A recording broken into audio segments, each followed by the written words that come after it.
Why not? Do we not know that LeBron James teams have the most trades in NBA history? Is that right or wrong? That's a true statement that I just made. And we know that LeBron James, when these teams make trades, they're not necessarily making their trades to the best interest of their team. They're making these trades to the best interest of LeBron James. Speaking of LeBron James, Coach J.O., does LeBron James deserve 3 statutes? The Lakers, the Heat, the Cavs. Would you say he should get 3? Because I'm kind of wavering on this, Coach Scott. Maybe I would probably say 2. I'm struggling with that Lakers statue though. I don't know about that one just yet. Coach J.O., what are your thoughts? No, he doesn't deserve 3. He doesn't at all, right? Let's make this clear, right? LeBron James is a cash cow. Let's put this down. Like, he's a cash cow, right? So not even on the court, right? Because I don't think that LeBron James on the court, to what people get statues for winning multiple championships, that type of thing, I don't think he did that with Cleveland, right? But what he did for the city of Cleveland is something astronomical. The economic impact that he had on that community is probably something we've never seen. Yeah. Okay. It's been reported, right, that LeBron James had a $200 million impact per year on the city of Cleveland. The restaurants, the bars that was next to the Cavs arena, 13% increase yearly while LeBron James is there. So the economic impact that he had is just amazing. So that alone deserves a statue, not necessarily for what he did on the court, but just being in Cleveland and being LeBron James. But you don't think what he did on the court should be deserving of a statue? Now, I would say in Cleveland, him bringing that championship, what was like a 52-year drought or something like that? That was a healthy drought, and to be able to be the one to break that drought is that's a big deal. I would say it's a big deal, Coach Scott, to be the one to break that drought. I would give him Cleveland. Now, I know you would give him Cleveland as well. What about Miami and Los Angeles? And Coach J, I'm gonna come back to you because I want to talk to you about that Lakers trophy statue as well. Coach Scott, Miami and Los Angeles, do you think he's deserving of those as well? Miami, definitely. I think Miami, winning 2 championships, going to 4 finals, collecting 2 MVPs there. Scoring over 8,000, scoring right at 8,000 points for those, those mathematicians that want to hold me to the letter of the number. 7,919 to be specific, 1,900 assists and 2,225 physical rebounds, shooting over 55%, shooting 37% for 3-point. I absolutely believe that in doing so, he accomplished something that the greats, and I'm talking about the Shaqs, I'm talking about the Alonzos, I'm talking about even the D Wades. He took them to 4 consecutive physical finals, and he won 2, brought home 2. I think that is deserving of a statue. Definitely in Cleveland, a 52-year drought, and being a homegrown, we overlooked that. He was homegrown. He homegrown and brought a championship back to his city. Yes, I think he deserves one. But for That's LA, true. no. Wait, before you move to LA, let me ask you this about LA, right? About Miami. You just named the 4 championships. All right. And we got you said no for LA, right? No for LA. Okay. So for Miami, and I want to get both of your feedback, and I'm going to call you Coach Scott then back to Coach JL. He played in 4 finals, 4 straight finals, correct? 1, 2. That was great for the city. It was great for the city of Miami. But in 2 of those finals, he had 2 of his most embarrassing finals losses. I think those are the only 2 embarrassing final losses he had, actually, because the first finals loss he had in Cleveland, he got swept, yes, but it was the Spurs. All right, you got to give him a break. He got him to the finals. All right. I don't hold that against him that he got swept by the Spurs at that point. Powerhouse team like that. But in Miami, when you got Dwayne Wade, Chris Bosh, and a whole slew of great role players, and to get beat by a Dallas Mavericks team. Now, people say, well, Jason Kidd was on that team and Dirk Nowitzki, but Kidd was 2 years removed from retirement, averaged like 5 points and or assists. Like he was not the Jason Kidd that we know to be. People would take the Hall of Fame career and give it to Kidd in Dallas that last year, and that's not what it was. Kidd was not that person at that time. Jason Terry also embarrassed LeBron James during that finals as well. That's why I say it's like that was one of his finals losses that was embarrassing. The other finals loss to those Spurs, that was the 2015 Spurs, when they set all type of records on the Miami Heat. To have a Heat team so great as they had the team, but to lose twice like that, do you still, in taking that into consideration, still would say that he should get a statue, taking those two embarrassing losses in the finals into consideration? Absolutely. We look prior to that, you got a Miami Heat team that was swept by the Chicago Bulls that probably, in my opinion, was equally, if not more stacked or stout than the big three. So yeah, when I look at, everybody's afforded the faux pas, right? I think that that Dallas Mavericks championship was a faux pas. I don't, the solar eclipse does happen. It does happen. Like it's not something that doesn't happen. But that Spurs team, no, they shouldn't have lost, but they did. And the way LeBron James played and what he brought to the table in that loss, I mean, it's very reminiscent of when he lost to the Cavs and outplayed the whole Cavaliers team. Like he should have been the Finals MVP, but he was on the losing side of the spectrum. So it's just a lot of things that I don't think that you lay at his feet. It's a lot of things you lay at three people's feet, but you don't just lay it at LeBron James' feet. That's why I say I take the totality of the situation into consideration, just based on the fact that Dwayne Wade is a Hall of Famer, and he's got to take some skin in the game too. It's Wade County is what they call it. They didn't call it LeBron County. Hey, listen, that part's true. That's Wade County, Wade County. You know what I mean? Just remove the D and put a W. Coach J.O., speaking of totality of the circumstances, they beat the Spurs the year before, and it was because Ray Allen hit a game-saving shot to send them into overtime. They go into overtime, they pull it out.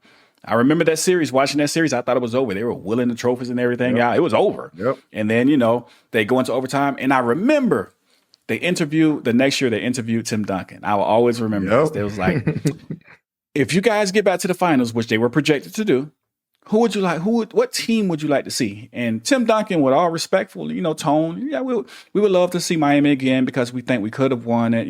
They're a great team. We think we're a great team. The politically correct answer, right?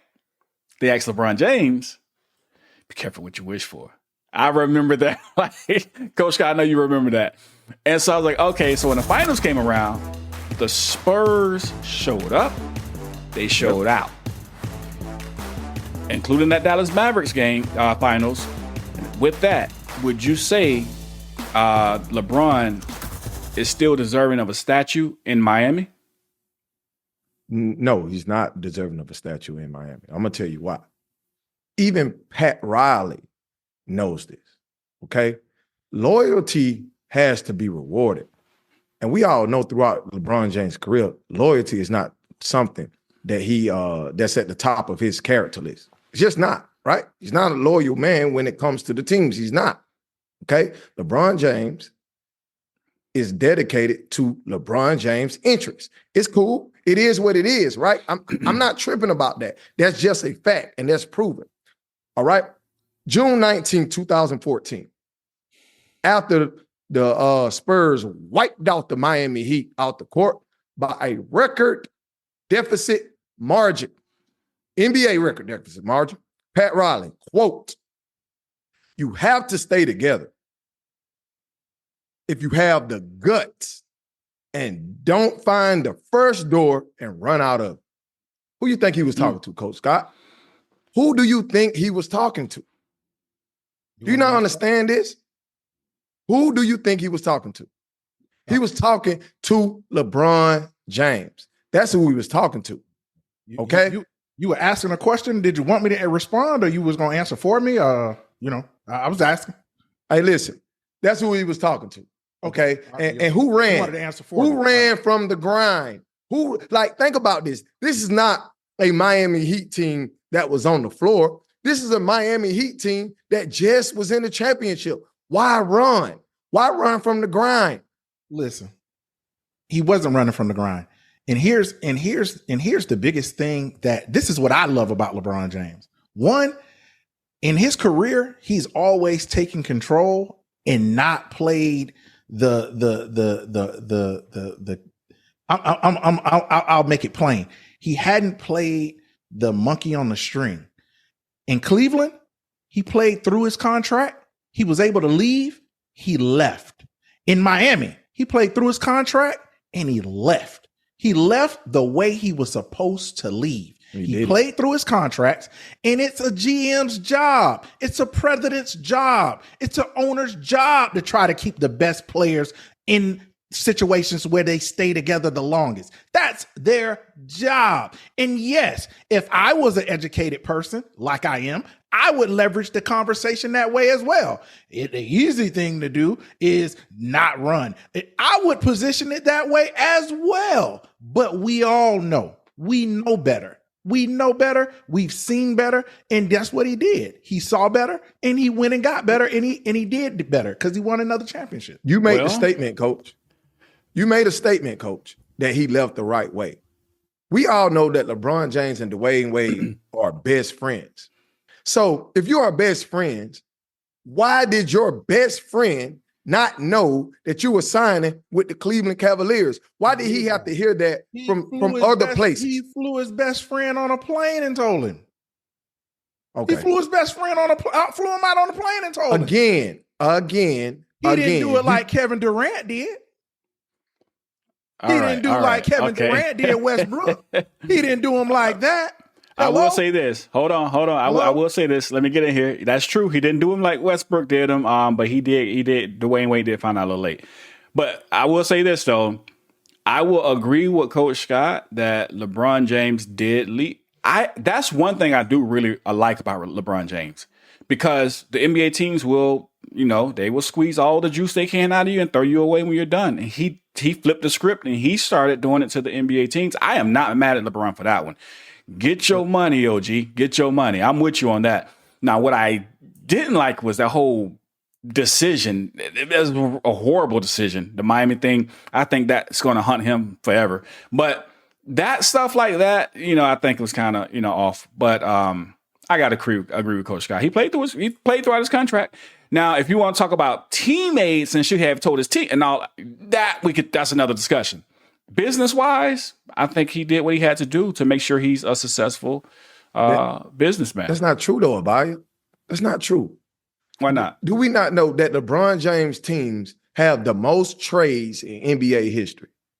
Is that right or wrong? That's a true statement that I just made. And we know that LeBron James, when these teams make trades, they're not necessarily making their trades to the best interest of their team. They're making these trades to the best interest of LeBron James. But that kind of proves the point, though, that business-wise, because what I'm saying is he set himself up. He set himself up to win. Whether we want to say he did it this way, I don't like it, I do like it. He plays through his contract and say, hey, I'm going to go here. I get more money and I want players here. He set himself up. Whether he built super teams, and I do agree he built super teams, but regardless, as a businessman, he set himself up well. As a teammate, player, we can just, I think that's a separate discussion, but I do agree with Coach Scott. He played through his career, his contracts, he played through them, and he was allowed to leave. That's what happens. When your contracts expire, you're done. I can go where I want to go. It's called a free agent because I'm an agent that's free to go wherever I want to go. But y'all acting like there's not business isn't personal. That's what y'all acting like. Business is personal. It shouldn't Don't do that. We know business is personal. People say don't take it personal. Business is personal. Come on now. It shouldn't be. Let's stop it. But it shouldn't be. Personal. It shouldn't be. The church. Wait, hold on. Church and state shouldn't mix. It do sometimes. But business is personal. Business is always personal. All right. But what would you have him to do? What would you have him to do if he plays through his contract? What would you? That's a great question. Not be the max player getting paid. Not to be the highest paid player in the league when you're the best player in the league? Is that what you have? Is that what you're saying? No, he was going to get his money regardless. Okay. He was going to get his money. Why not? You're on a championship team. Why not reboot, come back, and redeem yourself? You just lost. Redeem yourself. You just lost. I mean, you're in the championship. Like, what other team are you going to go? Like, why? Like, what's the purpose? What's the purpose of going to another team? Coach, that's more teammate, player we're talking about. We were talking about the business. And I get it. You say business it is personal, which it shouldn't be personal. It can clash across being personal, but it shouldn't be. Business is business. Personal is personal. I'm getting my contracts. Let's move to the next segment. Welcome to The GOAT Debate, the premier online sports debate show where engaging discussions and thrilling debates unfold as we determine who is the greatest of all time in every sport. I am your host, Abaya Israel, joined by my two co-hosts, Coach Scott and Coach J.O. Tune into our YouTube and Facebook channels to catch our reactions and coverage of the biggest games and the latest news. Don't miss out on your chance to participate in the action. Join us every Tuesday night at 8:30 p.m. Eastern Standard Time for The GOAT Debate, where you, the viewer, can call in and share your thoughts on who deserves the title of the GOAT. Be sure to mark your calendars. Every Monday, we upload 12 noon Eastern Standard Time, and we go live every Tuesday night at 8:30 p.m. Eastern Standard Time. Be sure to subscribe, call in, and participate. Come and be a part of the conversation.